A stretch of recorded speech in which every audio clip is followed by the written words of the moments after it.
Imagine discovering that someone you trusted, someone in power, was hurting children. Now imagine trying to expose it only to suddenly disappear. Trigger warning. Viewers' discretion is advised. Hey, welcome back to Katie Knows Crime. Today we are going to be going over the case of Catherine Sesnick. Catherine was born November 7th, 1994 in Pittsburgh, Pennsylvania. She had joined the School Sisters of Notre Dame when she was still young and had eventually become a teacher. By the late 1960s, she was teaching English and drama at Archbishop Kakoff High School, an all-girls Catholic school in Baltimore. Her students loved her. Many of her former students describe her as kind, compassionate, supportive, and someone who truly listened to them. And according to many of those students, they trusted her with something deeply disturbing. One thing that really stands out about Kathy is how many of her former students still talk about her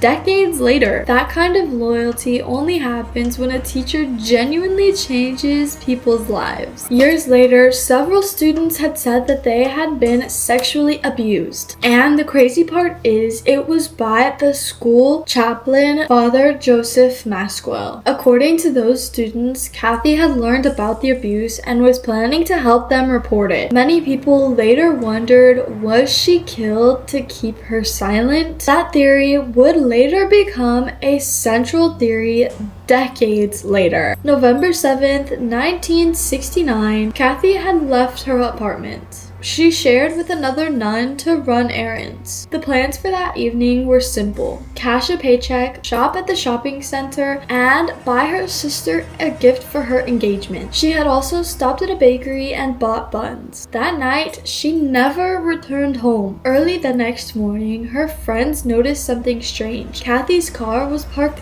illegally in front of their apartment complex. Inside the car, investigators had found a box of bakery buns and her personal belongings. Kathy herself was gone, and police had believed that someone had confronted her, forced her back into the car before driving away. Police had searched the area but found no sight of her. Weeks, then months passed. Nearly 2 months had gone by without her friends or family knowing any answers. Then on January 3rd, 1970, a man and his son were hunting in a wooded area and made a horrifying discovery. They had found a body in a remote dumping site near Lansdowne, Maryland. It was Kathy. She had died from blunt force trauma to the head. Because of the condition of the body, investigators couldn't determine whether she had been sexually assaulted, so the case was officially ruled as a homicide. But detectives had struggled to find evidence or suspects. The frustrating thing about this case is how little physical evidence investigators have, and when that happens with older cases like this, sometimes the truth